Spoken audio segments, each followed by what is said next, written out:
Hi, so here we are with Sam Seaton, founder of Paladin Fitness Racing, talking all things Paladin, why it was created and what exciting new things are coming up for 2026. Sam, so let's kick off with why you created Paladin Fitness Race. One of the main reasons why I created Paladin was just seeing how much people improve inside of a gym, a fitness facility, but then not really having the opportunity to be able to showcase that and prove to themselves how much they could achieve. So creating an event for the everyday athlete where they can push themselves, race harder, run faster than what they thought was possible. And then obviously my experience in endurance events, running events, just knowing what that feeling is like getting across the finish line. I just wanted more people to be able to experience that. And I feel with Paladin, it's an event that it is for the everyday athlete and it's challenging, but so many of us can actually finish it and achieve it. So yeah, that was the reason. See more smiles, I suppose, on those dials. Amazing. Let's touch base a little bit more on your background in endurance sport. You've towed many starting lines, so I guess it sparked your love of racing. So let's take it back and to your Ironman days. What did you race? Why did you race?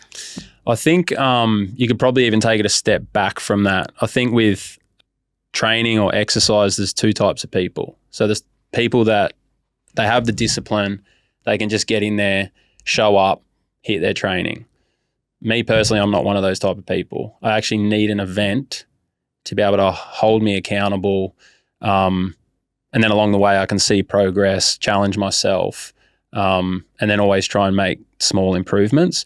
Triathlon from a young age, I remember like seeing on Channel 9, the Ironman World Championships. I was like, oh my God, these guys are crazy, but one day maybe.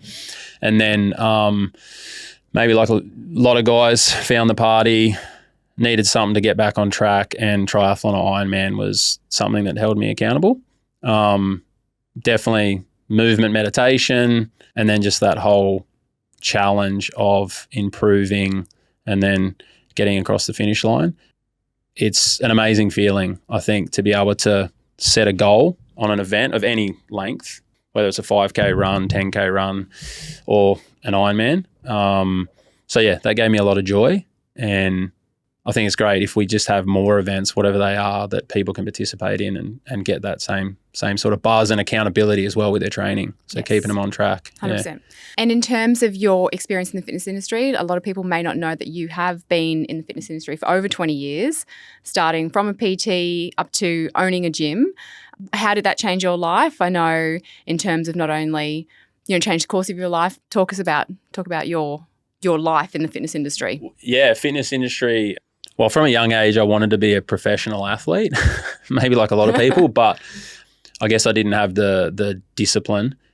But fitness always gave me a buzz, I suppose, for a better word. Just made me feel good, always wanted to be involved in that. Got into becoming a PT, loved it, helping people stay on track with their training and even just holding them accountable, not necessarily like on a performance level, anything world beating, but just to be able to help those people improve their technique, feel better about themselves, to keep showing up at the gym, which then obviously has flow-on effects with their personal relationships, their work, productivity and performance as well. But I worked as a PT in Sydney for about 8 years and then moved to Brisbane with the goal to actually, increase my influence, I suppose, or like I wanted to actually have a community that I could call my own. So the opportunity came up with Fitstop. Funny story, I was actually working in the family business at the time. I wasn't super happy. I wasn't feeling rewarded. I was earning decent money, but there was no passion there. I said, I was talking to my brother and he said, oh, you should actually look, there's this awesome facility in Morningside, Fitstop. So I went and checked it out. They actually had a job that was going to be a manager there. I said to Pete straight up, I was just like, I'm not interested in just managing. I want to have ownership, something to call my own. Basically started the Fitstop franchise from there, which was pretty awesome. So been on that journey for about 10 years now, which has been amazing. met some of my best friends, including you, Cherie. So that was pretty amazing. Also, my brother met his wife there, so that was pretty special, and a few other good relationships too. But I think that's the nice thing about the fitness community is that you're creating a safe, positive vibe for people, the best hour of their day, whether it's with me personally or it's just connection with other like-minded individuals, people in the same sort of situation, and you really see that connection within the gym, which leads to like going to that next step of fitness racing, creating an event where you can bring more communities together. 100%. I was going to touch on that. So obviously from the Fitstop, background, community is so important. That's what's been instilled in you. So now with Paladin, that's really carrying over. You're seeing these communities come together, gym communities rally each other, and then, the entire Paladin community as one. How is that to see? You're uniting different gyms, different people, demographics, Yeah, I think it's amazing. And I mean, that's one thing that Fitstop instilled in us from get-go was how important the community is, like if we didn't know that already, but just really making sure that we get behind that, which again, yourself, you've been instrumental in creating that and showing how important that is that the community sticks together. One thing I think has been challenging within the fitness community is that certain brands, or you want to say communities, but part of Paladin, I suppose, is bringing all those communities together regardless of home gym, franchise gym. Whether they're in a gym or not. Whether they're in a gym. Yeah. The thing is, you don't want people to feel like they need to be a part of a gym community to be able to race. They can train in their garage, with their mates, with their neighbours, and they still are just as capable of doing fitness races than anyone else. So I'd like to touch on what Paladin means to you, how it's changed your life over the last 3 years, what it means to your family. Talk to me about, I know that they're all out there on race day, so tell me why that means a lot to you. Yeah, no, I think it's amazing that like a lot of my best friends have been able to come on the journey with me. A lot of my siblings, cousins, my wife are all involved in helping to create the event, especially on race day. So that's pretty special that not only have they supported this journey along the way, but like they ultimately, they really want to be involved. So that's amazing. But also just the fact that I get to see more smiles. People are stoked when they cross that finish line, again, regardless of their result, whether they're on the podium, whether they're mid-pack or whatever. It feels pretty special to be able to create those moments for people. And obviously it's not all just me. I've been the founder, but it takes an amazing team to put all that together. A big part of it is the volunteers. So it's pretty special to see people give up their entire day to help execute that event and to give everyone such an amazing experience. I think, it's pretty awesome. They're obviously there to encourage all their friends and family as well, but they're helping the whole fitness community, which it's pretty touching to see so many people do that. 100%. Touching on the volunteers, I think our last race at Brisbane 2.0 in 2025, we were actually blown away by the amount of people that came on board as our race day crew.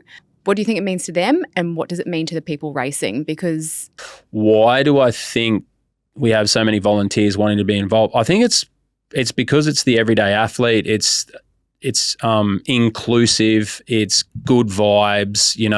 There's standards are there, but a lot of friends, a lot of family. The volunteers want to be up and close, so they want to be supporting their crew, their tribe, or their fitness community, whatever you would like to call it. Which again, it's just so awesome to see that everyone wants to keep that buzz, keep the good vibes going. Yeah, blown away, and we hope that we can continue with that as well, moving forward. It's awesome to see those guys wanting to be involved and improve the standards and have that consistency across all the events as well, which has been amazing. And if you were to tell someone a little message who was thinking about possibly volunteering for races in the future, what would you say that they'd walk away with? What feeling would it give them to be a part of the crew on the day? I think you'd have a lot of the same joy that we get out of being a coach. You're going to see people push their limits. you're there to uphold standards, but you're helping people have an amazing experience. So you're a piece in that puzzle. You get part of their joy, essentially. Yeah, it's a great experience. It's a good vibe. They're all doing it together. There's a few little Paladin goodies as well, which helps. Okay, so let's touch on reflecting on what lessons have you learned since starting Paladin? Probably the most important thing is that it is a team effort, and if you have the right vision, I don't think I'm very good at putting words in my head into paper and writing out all the vision and the mission statements and stuff. But ideally, the goal is that we're just getting more everyday athletes to participate and find their limits. And you need a tribe. You need good people around you. Obviously, if you're starting anything, whatever it is, whether it's a business, Paladin, you want to do an Ironman, you got to take risks. You got to be willing to take the risks, which it was personally for myself. Having a young family, new addition, and then obviously current business in place as well. So it takes away from a lot of that. But when you have the vision of what it could be and what you want to see in that space, it's worth it. You do need to ask for some favors from people. It's important to try and hire people that have better skill set than you. It's important to talk to people from any industry. My brother's been a good sounding board. He's a lot more commercial than me, so just understanding some of those things. And what about trusting in the growth? I know in the beginning, we probably wanted to jump, a million steps forward, but I think you in particular were, we trusted in the growth and the process. And, I think in the very, very beginning, we would be disheartened by some feedback that wasn't so great, but those people have stuck around and seen the progression. So how do you feel about, the rate of growth? Oh, the rate of growth, it's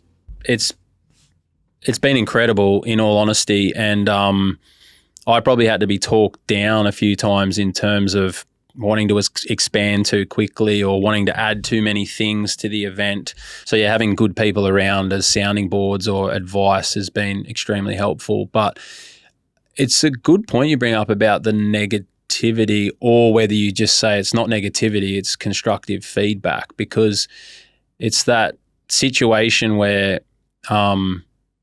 if people don't really care or they don't want you to improve or succeed, they're not going to take the time to give you feedback. So some of it can be extremely constructive and you can make improvements from it. Some of it can be not worth your time or energy, just because it's not coming from a positive place for you to make any kind of improvements.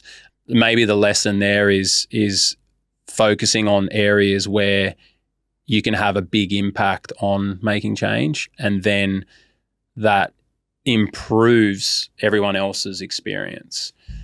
Lots of lessons. What else? Lots more to learn. Oh yeah, there's always learning. Constantly learning, and So 2026, we're here. We've built out the race season. Overarching, there's a lot to dig into, but let's talk about 2026 as a whole. Where do we start? Exactly. I think the first thing we should touch on with 2026 is, why did we choose to have our 3 Queensland events all at Cusack? Yes. We had a lot of questions around why we're not having an event in Sunshine Coast or the Gold Coast or anywhere else.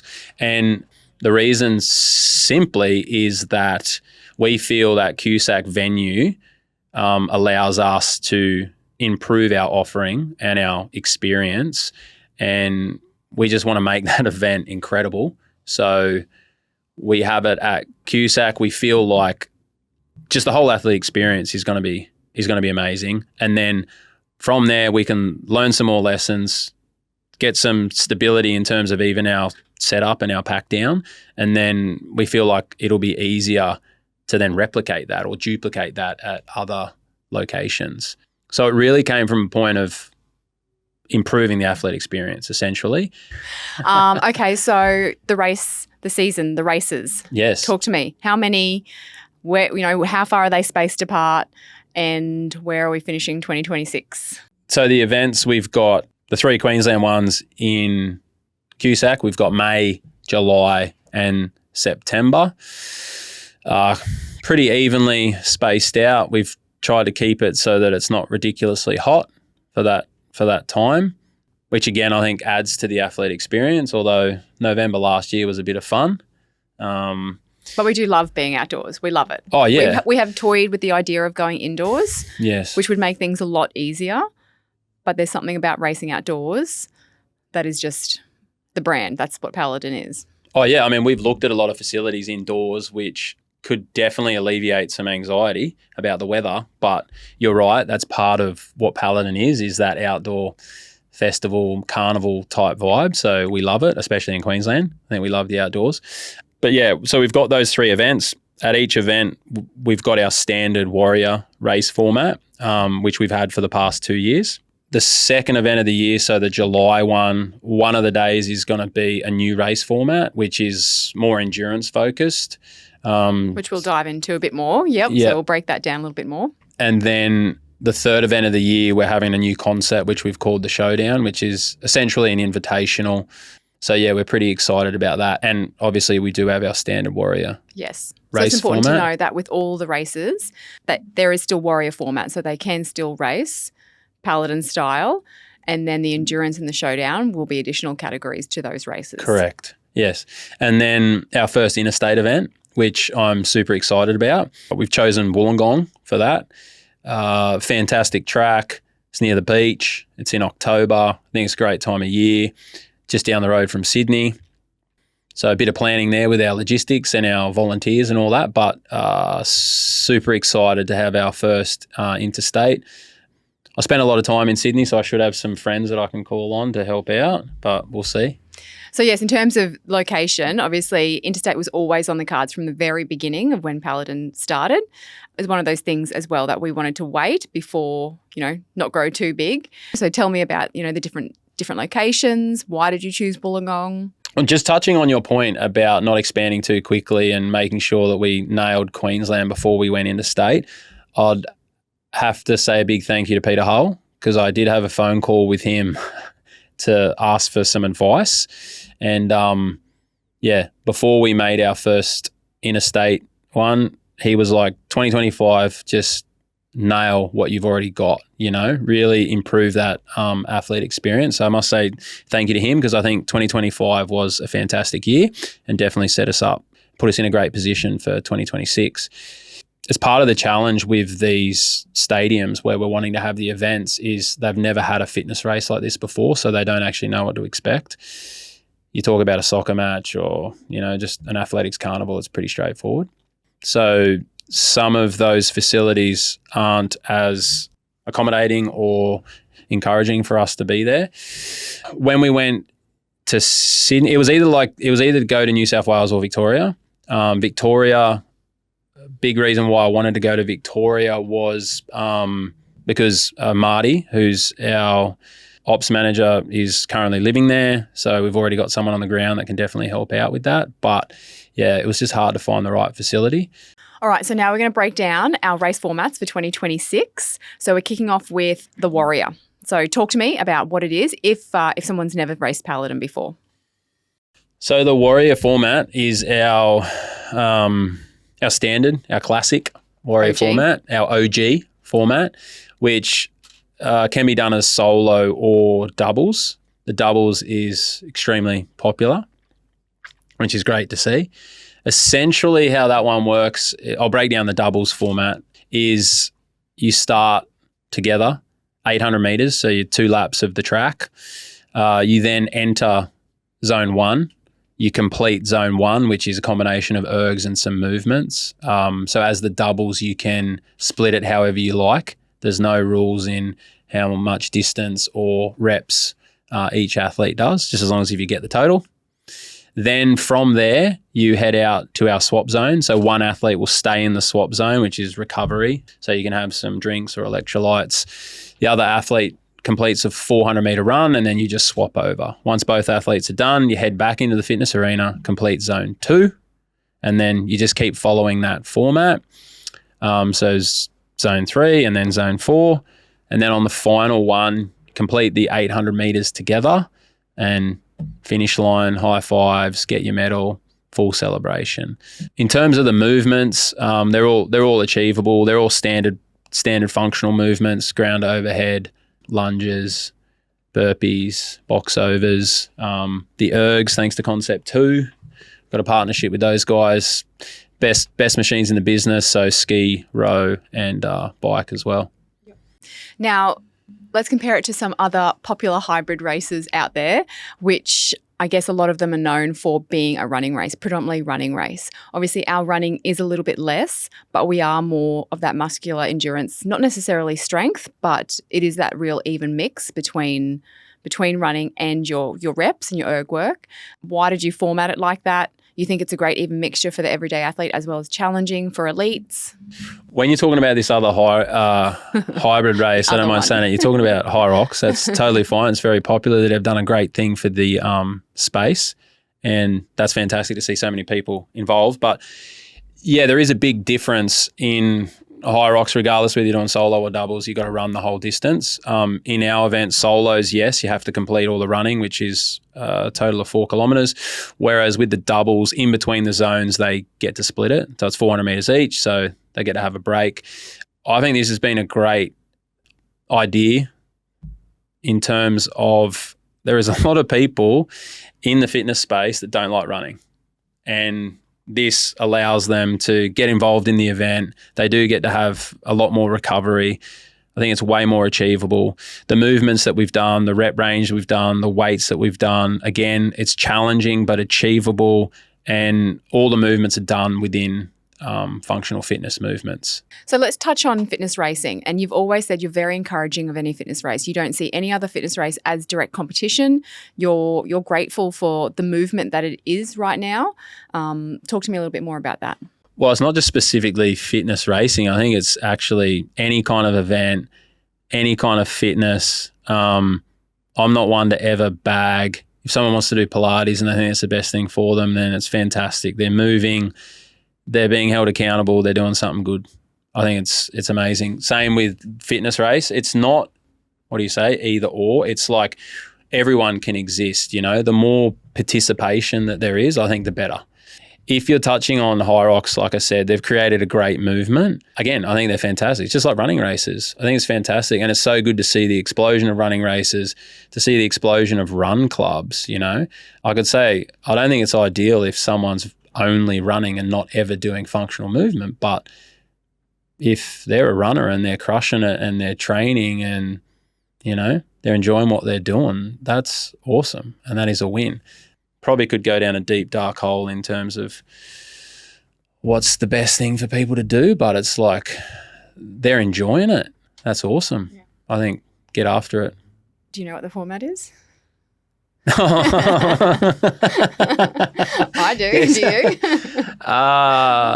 Yes. Well, so this year we are introducing a new race format.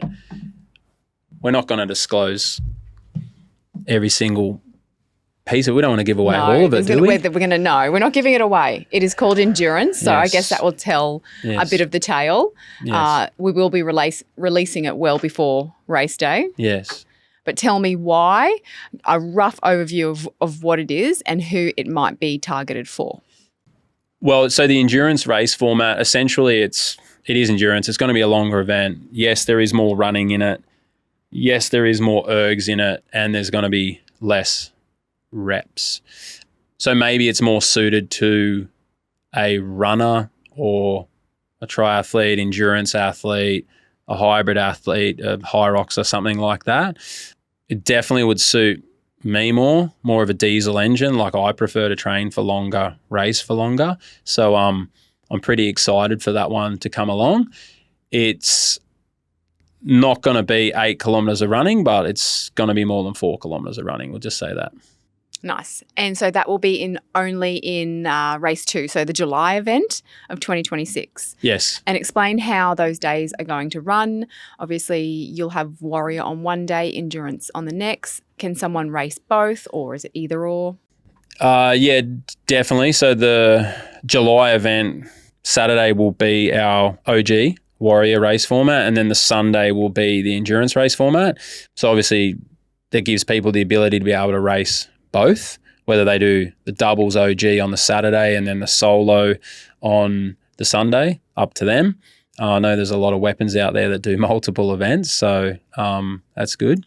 And now the showdown, so that'll be our third race for 2026. Explain a little bit on how that's going to work. So that event, the majority of the days, so the Saturday and half the Sunday, is going to be our OG warrior format. And then the showdown essentially is like an invitation. So we're opening minimal spots for gyms to nominate an athlete. So the intention is within the male solo, there's no age group. It's just open. There's 15 spots. The gym will nominate their athlete. The weights are going to be heavier. However, the rep range and the distance is going to remain the same. So that'll be open for all the categories that we currently have, but there won't be age groups. So for the mixed doubles, it'll just be 15 spots for the mixed doubles. And again, the gym will have to nominate them. We still got to work through the logistics in terms of how we do that and the registration page and all that stuff. But I'm really excited about that because that is pretty much going to be like our Elite 15, if you want to call it. It's like the best of the best, and it's like the gyms are really going to get behind their nomination. So, yeah, I'm pretty excited for that one. And I think it's a great way to close out the Queensland season as well. Okay, so now that we've broken down all the different races, we want to know who is Paladin for. If they're looking at us to race possibly for the first time in 2026, but they're not quite sure if it's for them, who is Paladin aimed for? Well, it's aimed for everyone, but essentially it's the everyday athlete. So it is someone that is already doing some form of movement, whether that's they're running, they're training in a functional gym, they're at a 24-hour facility, and they're just looking for a little bit of a challenge, something to keep them accountable with their training, or a fun day out they can do with a friend. I know you don't want to pigeonhole it and say that it is only for an everyday athlete, because we've got a lot of absolute weapons that are doing the event. You know, some of the top HYROX amateur guys we've had come and do the event and even say that it's been harder. So you obviously don't like to say, yes, this event is for everyone. There are some kind of prerequisites in terms of some form of training. You know, you have to be, for women, they have to be able to lift 10 kilos over their head or 15 kilos over their head for some of the movements. So it's not extreme, but you do need to have a certain fitness level. I think the timings of the event, you know, some people will do it in 50 minutes, 48 minutes or something, I think our best time is, and then up to 2 hours and even over 2 hours. I mean, that alone shows you that it is a wide variety of fitness levels, which I think is fantastic. So whether you've done a fitness race before or you're thinking about the next challenge, it's definitely suitable for you. All right, so let's break down the race. If someone were to do their race for the first time, what would be your top 3 tips to give them? Top 3 tips just for race day. Well, first of all, you need to know what wave you're in. Make sure you're in the correct wave. Surprising people don't, to be honest. check your race bib is, you know, so that you can look up your time and see how you went. No, I think the main thing is don't get caught up in everyone else. Like, it's a race, but you don't have to be the first off the line. You don't have to be the first into the zone. I think a lot of people, they sprint the start because they don't want to get left behind. They don't focus on their own pace or how they're feeling, or whether they're wearing a heart rate monitor and they're watching their heart rate, or it's just off how they feel. So I definitely would, that tagline, just, you know, run your own race, focus on what you're doing. Don't get carried away with everyone else. Probably another thing that a lot of people forget about is nutrition. It's not an Ironman, but it's still a decent length of time. You need to be having liquids. I mean, that's why we've got the swap zone, the aid stations around, but, you know, people can bring their own stuff and also sugars, gels, you know.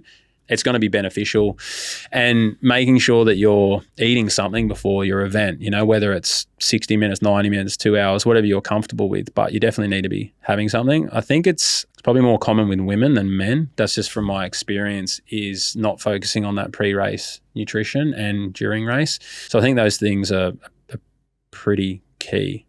Yeah. So I don't know if I nailed that into 3, but. Okay, so we're leading into race day.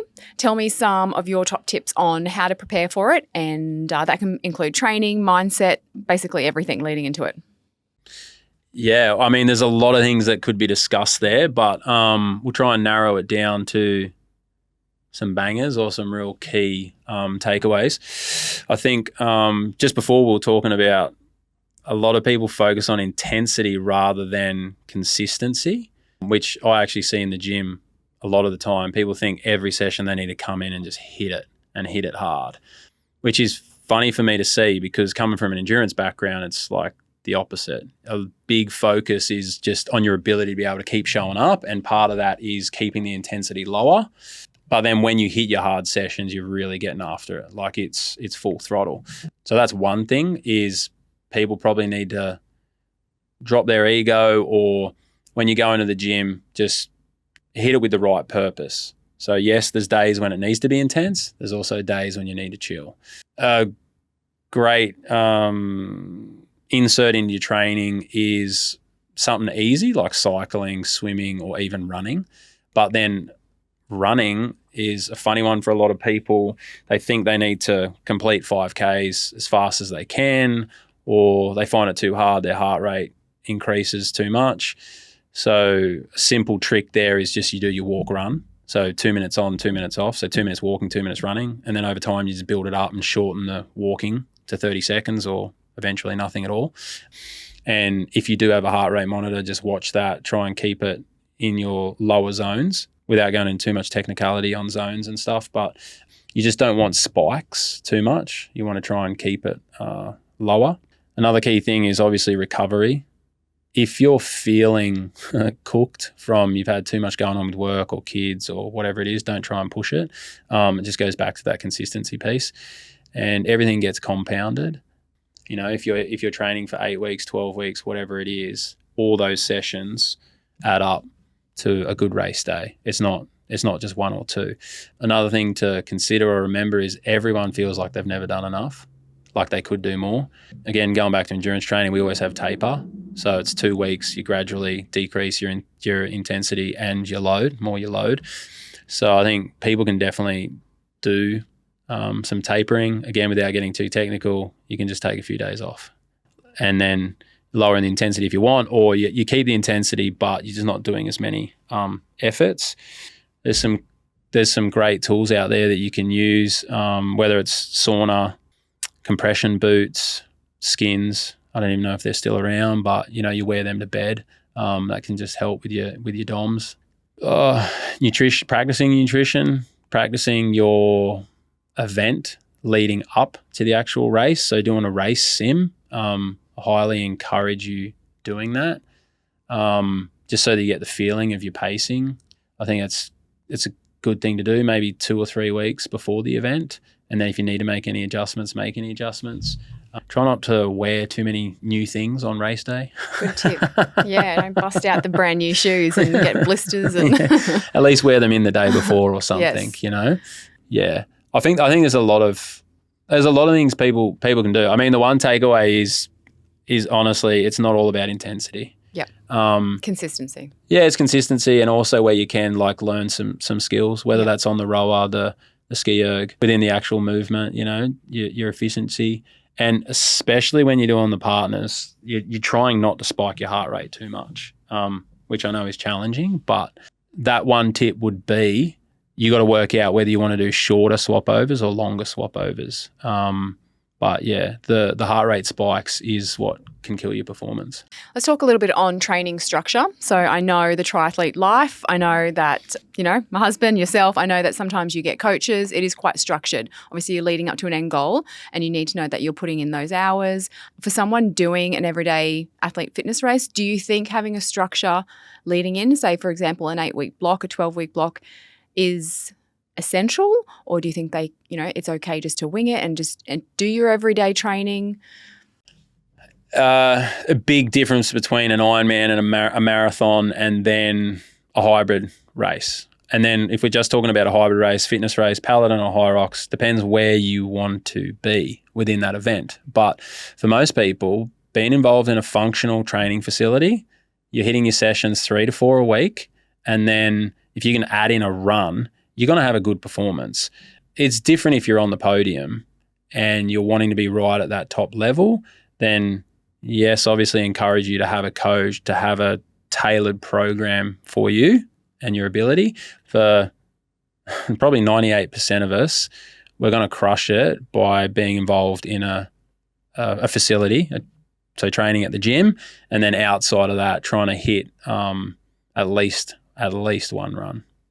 Okay, so we touched on other fitness races and they're paving the way at the moment. Why do you think fitness racing is exploding right now in 2026? It is the new rage. You know, we've got generations who have, you know, they're moving away from partying, drinking, and they're, like you say, they're hitting those run clubs, they're hitting those fitness races. What do you think about the movement right now? I think there's an explosion in fitness racing. It's inclusive, it's positive, and I think it's a good buzz finishing the event, you know. And it's social now. That's the thing. It's social. I mean, you would know Ironman can be quite a lonely sport. This functional movement is very social. Yes, actually, that is a very good point to touch on, because you're training with your partners potentially every day within the gym, and you can all talk about it and get involved, and then even at the event, our event specifically, people are bringing their community down. They're spending the whole day there and cheering on all their mates, you know. So you're right. It is building that community, doing it together, you know, not a solo endeavor. And it's just it's awesome to see, you know. And it is accessible, like we mentioned, but it's also challenging. If it was too easy, people just wouldn't be interested. If it was way too hard, you know, if it was a 4-hour event, obviously it wouldn't be as popular as it is. But I think it's awesome to see, and let's go.